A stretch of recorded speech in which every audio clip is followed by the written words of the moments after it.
Hello guys. आज हम कक्षा 10वीं गणित के अध्याय अंक जिसके साथ हैं उस पर चर्चा करेंगे। इसके पार्ट वर्ग को हमने समझा, जिसमें प्रतिस्थापन विधि के द्वारा हमने समीकरण को हल की थी। अब पार्ट 2 में हम इस इबारती सवाल को जिसके द्वारा हम समीकरण बनाएंगे और उसे प्रतिस्थापन विधि द्वारा हल करेंगे। इसे प्रतिस्थापन विधि द्वारा, विलोपन विधि द्वारा भी हम हल कर सकते हैं, परंतु यहाँ पर हम पार्ट 1 में प्रतिस्थापन विधि द्वारा समीकरण समझाई गई, इसलिए इसे इनकी जो समीकरण हम बनाएंगे उसे भी प्रतिस्थापन विधि द्वारा ही हल करेंगे। इस प्रकार के सवाल प्रति वर्ष कक्षा 10वीं में 3 अंक में पूछे जाते हैं, इसलिए इस प्रकार के सवाल का होना अनिवार्य है। तो शुरू करते हैं। पहले इस इबारती सवाल से हम समीकरण बनाएंगे और समीकरण को हल करके x और y के मान हम प्राप्त करेंगे। तो यहाँ पर 2 सवाल अभी किए जाएंगे। सबसे पहले हम पहले सवाल को करेंगे, जिसमें है 2 संख्याओं का अंतर 26 है। प्रश्न को इस टाइप के जितने भी प्रश्न होते हैं उन्हें करने के लिए हमें जो भी संख्याएं होती हैं उन्हें x और y माना जाता है। तो यहाँ पर 2 संख्याओं का अंतर 26 है, परंतु उन संख्याओं का हमें पता नहीं कि वो 2 संख्याएं क्या है जिनका अंतर 26 है। ऐसी स्थिति में हम इतना पढ़ेंगे और वो 2 संख्याएं हम मानेंगे। तो यहाँ पे हम हल करने जा रहे हैं और उन 2 संख्याओं को सबसे पहले हम मानेंगे। पहला सवाल हम हल करने जा रहे हैं। ये आंसर है आपका, हल है आपका पहले सवाल का। हल आपका पहले सवाल वाले को हल कर रहा हूं मैं। 2 संख्याओं का अंतर 26 है।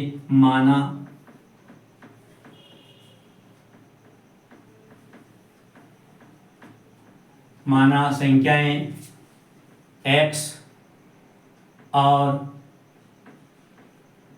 y हैं। माना संख्याएं x और y हैं।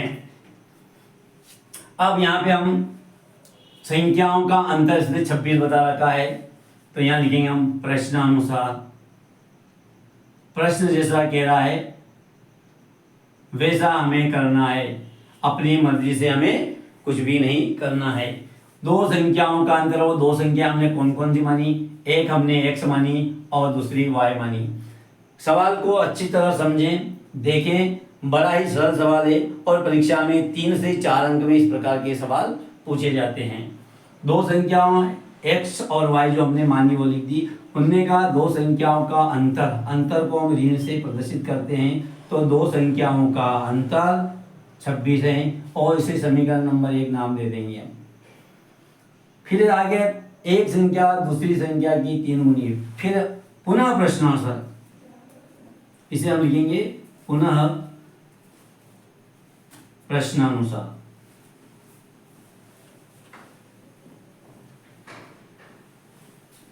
पुनः प्रश्नानुसार वापस प्रश्न क्या कहता है? दूसरी बार एक संख्या दूसरी संख्या की 3 गुनी है। फिर वही एक संख्या x और दूसरी संख्या y है। एक संख्या दूसरी की यानी एक संख्या दूसरी की 3 गुनी यानी 3 का गुणा है। 3 गुनी मतलब 3 गुनी यानी 3 का गुणा हम कर देंगे, अर्थात ये 3 का गुणा के समान ही है, जो भी आगे 3 लिखते हैं, है ना। तो ये आपकी 3 गुनी है। यहाँ बीच में यहाँ पर बराबर करना, तो उसने का 3 गुनी कहा है। एक संख्या दूसरी की 3 गुनी है, अर्थात 3 का गुणा हम कर देंगे और इस समीकरण को नंबर 2 नाम दे देंगे। अब यहाँ पे x का मान हमें प्राप्त है 3y है। अब इस x का मान समीकरण 1 में हम लिखेंगे। अब x का मान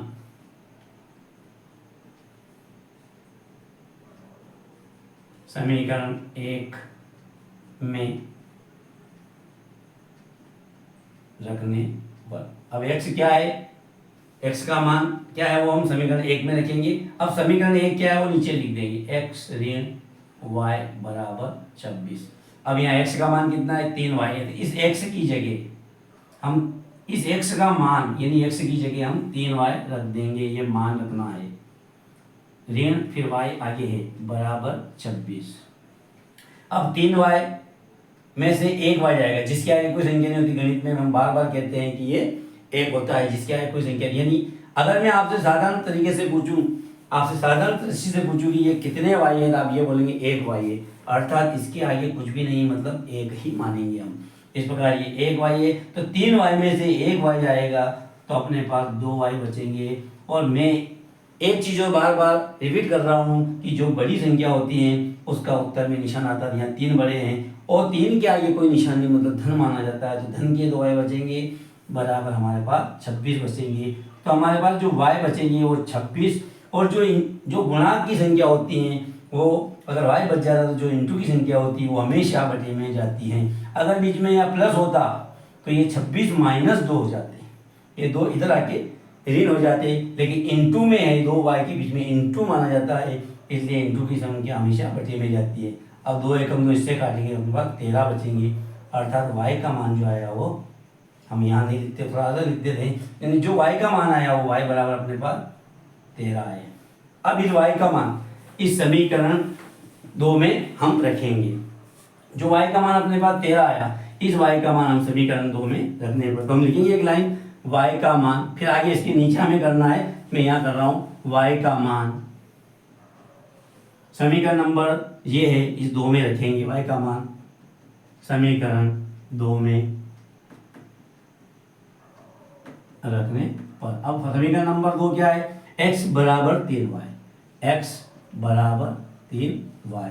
अब x बराबर y का मान अपने पास 13 आया है, तो हम लिखेंगे 3 और बीच में कोई निशान, मतलब गुणित 13, अर्थात x का मान, अब इन दोनों का गुणा करेंगे 33 39, तो x का मान अपने पास 13 आया है और y का मान 13 आया, सॉरी, और x का मान अपने पास 39 आया है।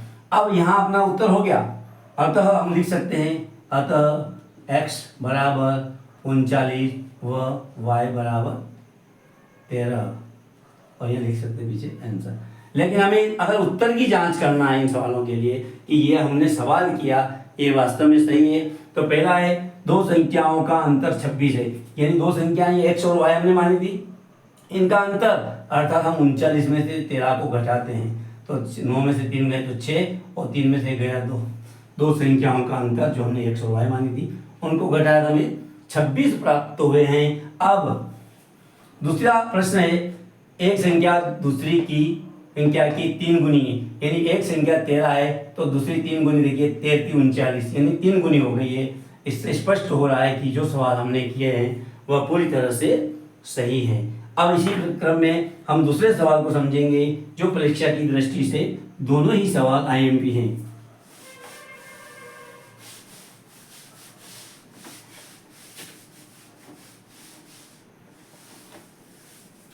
अब हमारा दूसरा सवाल है, क्वेश्चन नंबर दूसरे का हल हम करें, दो समपूरक कोणों में बना कोण। अब जैसे समपूरक शब्द आता है, समपूरक कोणों का योग कितना होता है वो हमें पता होना चाहिए। समपूरक कोण का योग अगर पता नहीं है तो हम सवाल को हल नहीं कर पाएंगे।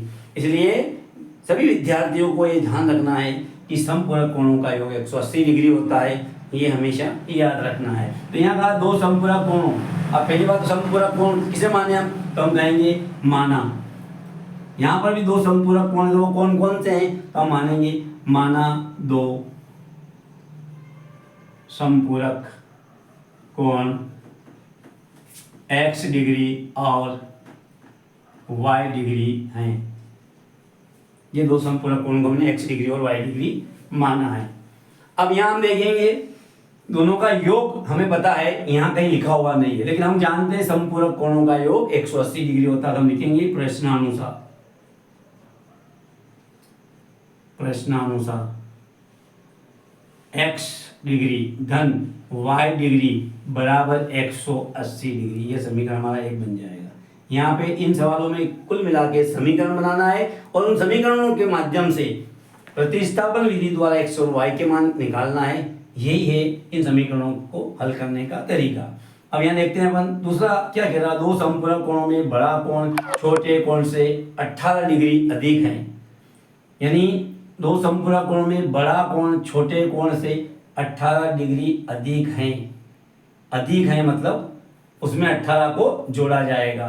तो यहाँ पे हम देखते हैं एक पुनः प्रश्नानुसार लिखिए, हम पुनः पुनः प्रश्नानुसार एक कोण x डिग्री है और दूसरा कोण y डिग्री है, लेकिन उसने कहा कि एक कोण दूसरे कोण से छोटे कोण से 18 डिग्री अधिक है। ये समीकरण नंबर 2। 18 डिग्री अधिक कर दिया, अधिक उसके लिए, अधिक के लिए हमें जोड़ना पड़ेगा। अगर कम की बात करेगा तो घटाना पड़ेगा, ये हमें ध्यान रखना है। यहाँ अधिक का इसलिए जोड़ा, उसने ये नहीं कहा कि दूसरा कोण 18 गुना है। अगर गुना आता तो हम 18 का y से गुना कर दे, लेकिन उसने कहा 18 अधिक है, इसलिए हमने 18 को उसमें जोड़ा। ये ध्यान रखना है। उन्हें ज्ञात करना, उन संख्याओं को ज्ञात करना है। तो यहाँ पे x का मान अपने पास स्वतः प्राप्त है हमें कि x का मान हमारे पास क्या है, y प्लस 18 है। तो हमें x का मान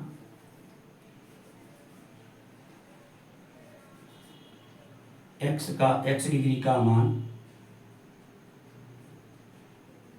समीकरण 1 में रखने पर, अब x ये है, x डिग्री धन y डिग्री बराबर 180 डिग्री। इसमें हम मान रखेंगे x का क्या आएगा, y डिग्री। इस x की जगह हम ये पूरा लिख देंगे, y डिग्री धन 18 डिग्री धन y डिग्री बराबर 180 डिग्री। अब यहाँ y दो बार है, एक y और एक y गणित में 2y डिग्री होते हैं, प्लस बराबर डायरेक्ट हम उधर ले जा सकते हैं। बराबर हमें क्या दिख रहा है, एक y और एक y 2y बराबर हमें 180 दिखते हैं, और उसमें से ये प्लस के 18 इधर चले जाएंगे तो 18 डिग्री कम हो जाएंगी। तो 2y डिग्री बराबर 118 में से 18 जाएंगे, 180 में से 18 जाएंगे तो हमारे पास 162 बचेंगे। 162 बचेंगे। हम क्लियर करके देख लेते हैं। 18 जाएंगे, 10 में से 8 गए तो 2, 7 में से 1 गए तो 6, और ये 162 डिग्री हमारे पास प्राप्त होगा। 162 डिग्री प्राप्त हुए तो y डिग्री बराबर कितना होगा, मैंने इससे पूर्व में बताया आपको कि इंटू की संख्या हमेशा बटे में जाती है। तो 2 एकम 2 और 2 8 16 और 2 एकम 2, यानी आपके पास जो y का मान आया है, वो y का मान जो आया है वो 81 डिग्री हमारे पास प्राप्त हुआ है। ये हमारे पास y का मान प्राप्त हुआ 81 डिग्री। अब इस 81 डिग्री y का जो मान आया है, ये y का मान हम यहाँ रखेंगे, या y का मान हम यहाँ रखेंगे। तो y का मान समीकरण 1 में हम रखेंगे तो हमारे पास x का मान प्राप्त होगा। तो y का मान समीकरण 1 में रखने पर, अब समीकरण नंबर 1 क्या है हमारी, ये समीकरण नंबर ये है, इसमें हम y का मान रखेंगे। तो देखिए x डिग्री धन y डिग्री बराबर 180 डिग्री।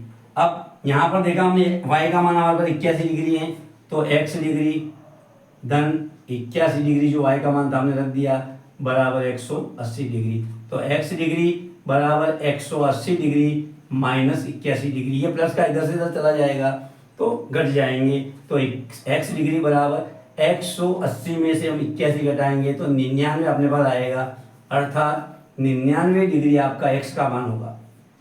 अब अपने पास दो मान प्राप्त हो चुके हैं, अतः x डिग्री बराबर 99 डिग्री और y डिग्री बराबर 81 डिग्री, अपने पास दो मान आए, यही हमारे आंसर है। लेकिन अभी उत्तर की जांच हमें करना है। उत्तर की जांच करने के लिए उसने कहा कि दो समपूरक कोणों का योग 180 डिग्री है और बड़ा कोण छोटे कोण से 18 डिग्री अधिक है। देखिए बड़ा कोण जो ये छोटा कोण हुआ क्योंकि 81 डिग्री है, जिसे हम छोटा मानेंगे।